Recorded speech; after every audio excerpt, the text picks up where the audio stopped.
नमस्कार भक्तगणों, पोथी पाठी आध्यात्मिक यूट्यूब चैनल में आप सबका बहुत बहुत स्वागत है। श्री शिव महापुराण अध्याय 13। पिछले अध्याय सुनने के लिए लिंक डिस्क्रिप्शन बॉक्स में मिल जाएगी। आज का अध्याय 13। सदाचार, संध्या वंदन, प्रणव, गायत्री जाप एवं अग्निहोत्र की विधि तथा महिमा, इन सब का वर्णन इस कथा में दिया गया है। आइए इस अध्याय की शुरुआत करते हैं।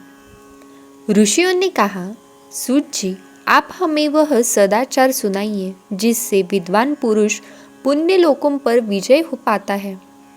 स्वर्ग प्रदान करने वाले धर्ममय तथा नरक का कष्ट देने वाले अधर्ममय आचरणों का वर्णन कीजिए। तब सूत जी बोले, सदाचार का पालन करने वाला मनुष्य ही ब्राह्मण कहलाने का अधिकारी है। वेदों के अनुसार आचार का पालन करने वाले एवं वेद के अभ्यासी ब्राह्मण को विप्र कहते हैं। सदाचार, वेदाचार तथा विद्या गुणों से युक्त होने पर उसे द्विज कहते हैं। वेदों का कम आचार तथा कम अध्ययन करने वाले एवं राजा के पुरोहित अथवा सेवक ब्राह्मण को क्षत्रिय ब्राह्मण कहते हैं। जो ब्राह्मण कृषि या वाणिज्य कर्म करने वाले हैं तथा ब्राह्मणोचित आचार का भी पालन करते हैं, वह वैश्य ब्राह्मण है तथा स्वयं खेत जोतने वाला शूद्र ब्राह्मण कहलाता है। जो दूसरों के दोष देखने वाला तथा परद्रोही है, उसे चांडाल द्विज कहते हैं। क्षत्रियों में जो पृथ्वी का पालन करता है, वह राजा है तथा अन्य मनुष्य राजत्व के दोष देखने वाले तथा परद्रोही है, उसे चांडाल द्विज कहते हैं। क्षत्रियों में जो पृथ्वी का पालन करता है, वह राजा है तथा अन्य मनुष्य राजत्वहीन क्षत्रिय माने जाते हैं।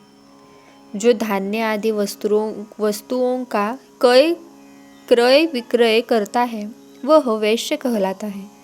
दूसरों को वणिक कहते हैं। जो ब्राह्मणों, क्षत्रियों और वैश्यों की सेवा में लगा रहता है, वह शूद्र कहलाता है। जो शूद्र हल जोतता है, उसे वृषल समझना चाहिए। इन सभी वर्णों में मनुष्यों को चाहिए कि वे ब्रह्म मुहूर्त में उठकर पूर्व की ओर मुख करके देवताओं का, धर्म का, अर्थ का, उसकी प्राप्ति के लिए उठाए जाने वाले क्लेशों का तथा आय और व्यय का चिंतन करें। रात के अंतिम प्रहर में मध्य भाग में मनुष्य को उठकर मलमूत्र त्याग करना चाहिए।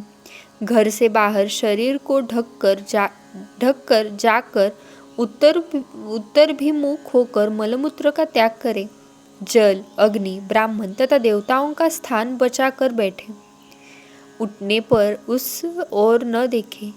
हाथ पैरों की शुद्धि करके 8 बार कुल्ला करें। किसी वृक्ष के पत्ते से दातुन करें। दातुन करते समय तर्जनी अंगुली का उपयोग नहीं करें। तदंतरम जल संबंधी देवताओं को नमस्कार कर मंत्र पाठ करते हुए जलाशय में स्नान करें।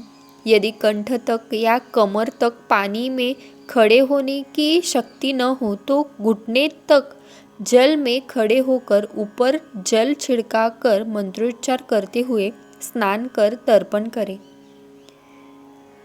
इसके उपरांत वस्त्र धारण कर उत्तरीय भी धारण करें। नदी अथवा तीर्थ में स्नान करके उतारे हुए वस्त्र वहां न धोए। उसे किसी कुएं, बावड़ी अथवा घर ले जाकर धोए। कपड़ों को निचोड़ने से जो जल गिरता है, वह एक श्रेणी के पितरों की तृप्ति के लिए होता है। इसके बाद जाबली उपनिषद में बताए गए मंत्र से भस्म लेकर लगाए। इस विधि का पालन करके पूर्व यदि भस्म गिर जाए तो गिराने वाला मनुष्य नरक में जाता है।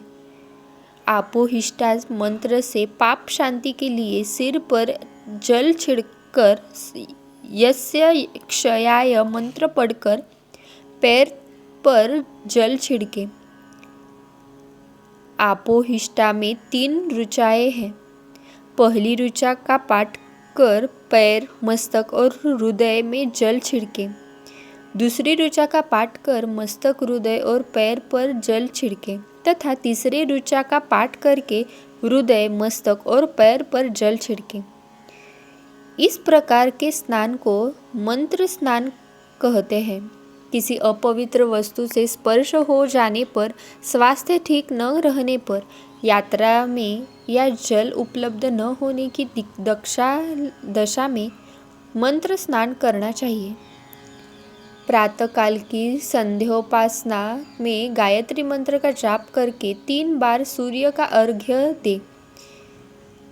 अर्घ्य दे। मध्याह्न में गायत्री मंत्र का उच्चारण कर सूर्य को एक अर्घ्य देना चाहिए। सायंकाल में पश्चिम की ओर मुख करके पृथ्वी पर ही सूर्य को अर्घ्य दे। सायंकाल में सूर्यास्त से 2 घड़ी पहले की गई संध्या का कोई महत्व नहीं होता।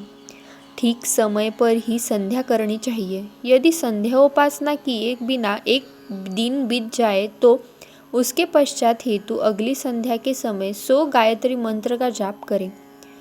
10 दिन छूटने पर 1 लाख तथा 1 माह छूटने पर अपना उपनयन संस्कार कराएं।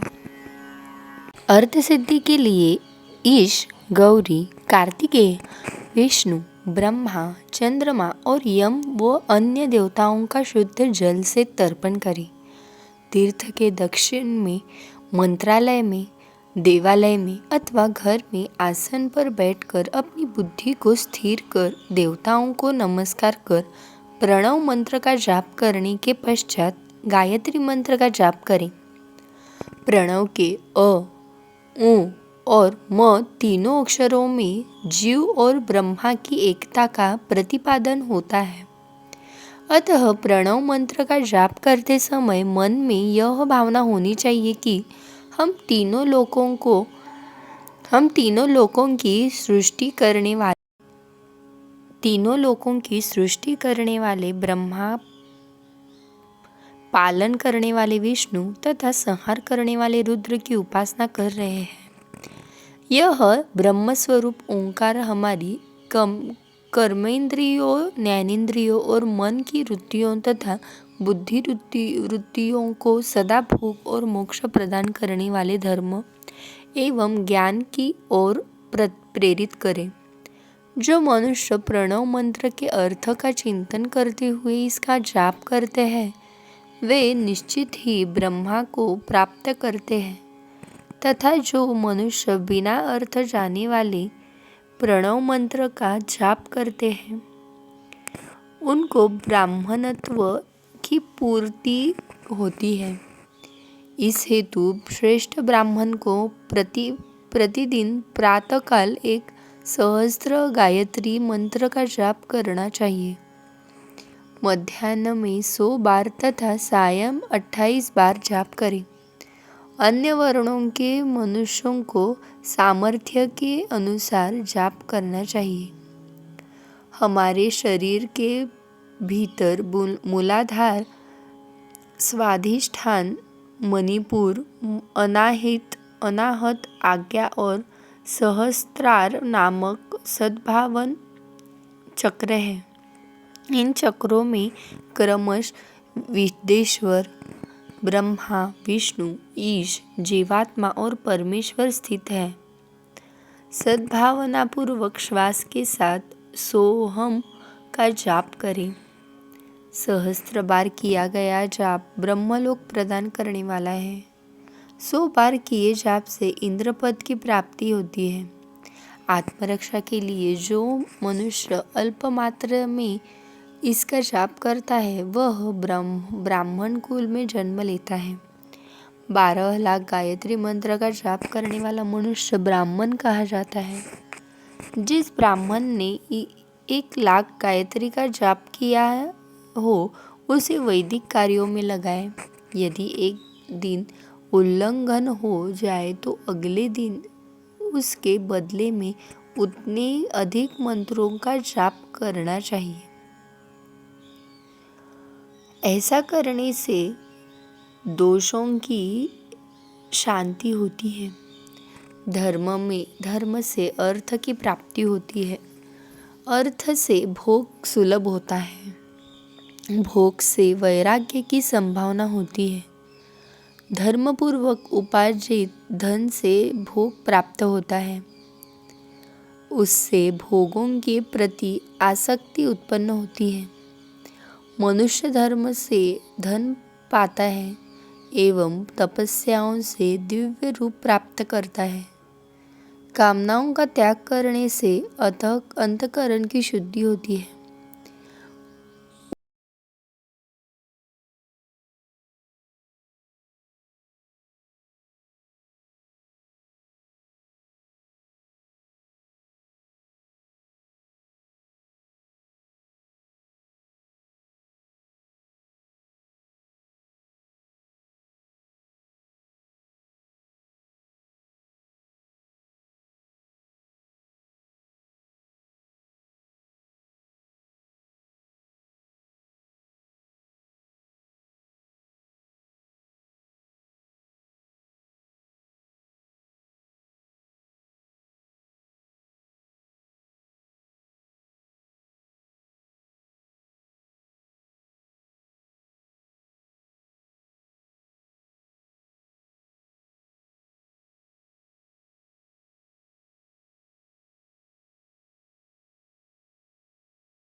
अतः भोग और मोक्ष की सिद्धि के लिए धर्म का उपार्जन करना चाहिए।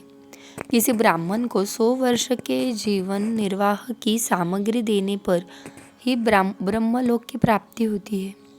एक सहस्त्र चांद्रायन व्रत का अनुष्ठान ब्रह्मलोकदायक माना जाता है।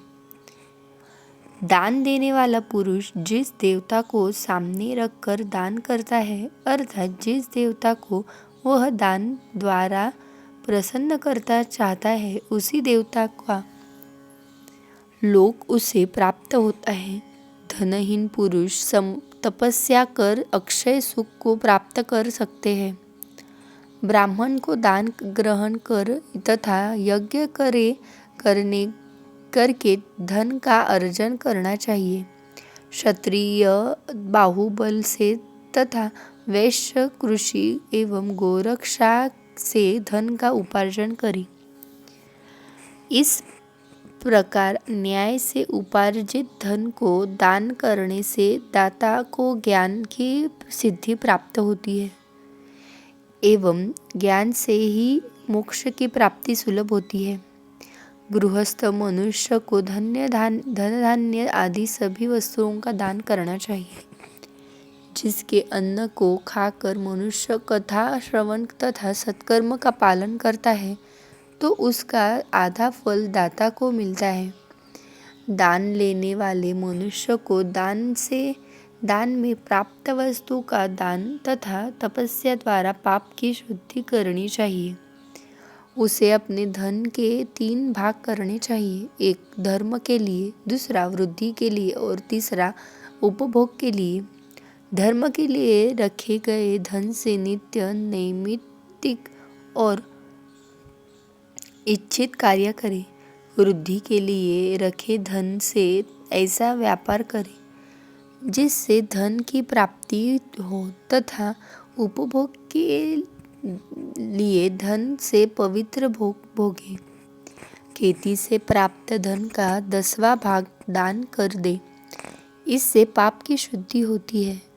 वृद्धि के लिए किए गए व्यापार से प्राप्त धन का 6वां भाग दान देना चाहिए। विद्वान को चाहिए कि वह दूसरों के दोषों का बखान न करे।